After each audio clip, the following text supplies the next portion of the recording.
Well, generally, what we consider to be holidays were, in fact, holy days in Africa, specifically in ancient Kemet, Egypt, Nile Valley culture and civilization. And these holy days were timed to coincide with the relationship between specific celestial phenomena in the heavens, stars, constellations, the sun, and planet Earth. And that relationship literally affects everything on the planet.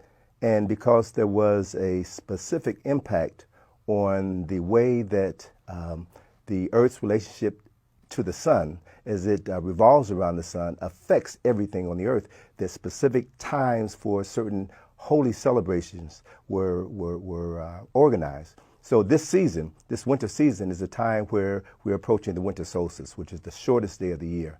And we have celebrations now, Hanukkah, Festival of Lights. We have Christmas with Christmas lights. These lights refer to the fact that on the winter solstice, which is the shortest day of the year, day in which in the northern hemisphere we have 19 hours of night. And then the winter solstice spans from 4 days, December the 21st through the 24th. And then after that 4-day period of time, then the sun is born on December the 25th. That is, the length of the day begins to increase by approximately 1 minute per day. And that time frame was viewed in ancient Africa as the birth of the sun, the sun.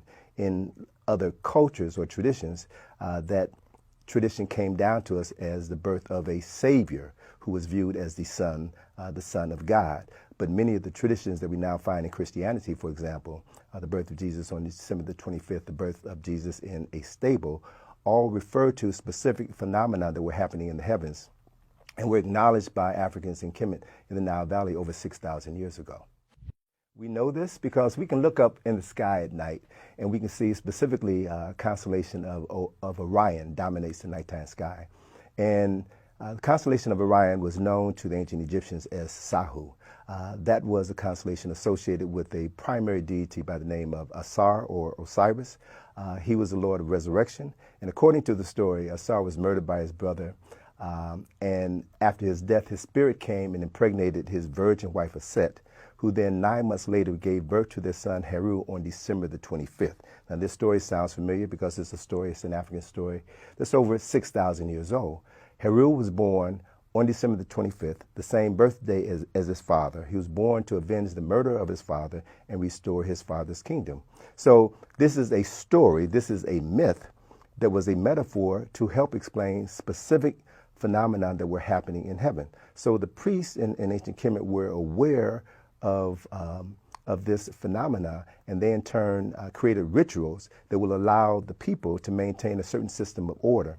After foreigners came into Kemet, they adopted many of the traditions of the Nile Valley, and they adopted many of the personalities and changed their names. So Asar was renamed Osiris, Aset was renamed Isis, Heru was renamed Horus, and then that story is a story that is later modified after the Romans conquered Egypt in 30 BCE, took Egypt away from the Greeks, and they then took these same personalities and they were known to their people as the Madonnan child, the black Madonnan child. And ultimately, when Rome began to establish Christianity as the state religion, they then took this story of Asar, who is known as the Lord of Resurrection, and his son Heru, and morphed them into the religion that we now know as Christianity, with the birth of Jesus on December the 25th. December the 25th is the birth of the sun, S-U-N, when the length of the day begins to increase by approximately 1 minute per day.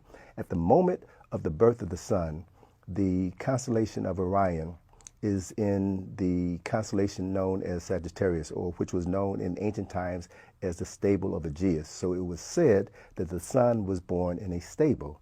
There are 3 stars in the belt of Orion, which makes this constellation so readily identifiable. And those 3 stars point to the eastern star, which we now know today as Sirius. Sirius is the star system that was associated with Aset, the wife of Asar, the mother of Heru. And so in ancient times in Kemet, those 3 stars in the belt of Orion, or Sahu, were known as the 3 wise men, or the 3 kings. The eastern star, or Set, rises in the east around the time of the birth of the sun on December the 25th. And at the same time that eastern star is rising, it is rising in the constellation of Virgo, the Virgin. And so it was said then that the sun is born of a virgin, because the constellation of Virgo is halfway above the horizon, literally being bisected by the horizon. So the sun was said to have been born of a virgin. So this was a metaphor, if you will, for celestial phenomenon that determined specific things that were happening on earth. Others appropriated this knowledge and then incorporated it into their religious system and changed the names of these original mythological personalities. So we now know, beyond a shadow of a doubt, that the celebration of December the 25th as the birth of Jesus was a celebration that did not come into existence until at least 350 years after the birth of Christ. It was a result of conferences and meetings that were held by Constantine and Theodosius in order to hammer out the basic traditions of what would be the official state religion of the Holy Roman Empire. And no minister, no theologian today worth their salt can tell you with honesty that Jesus was born on December the 25th. Nobody knows the date that Jesus was born.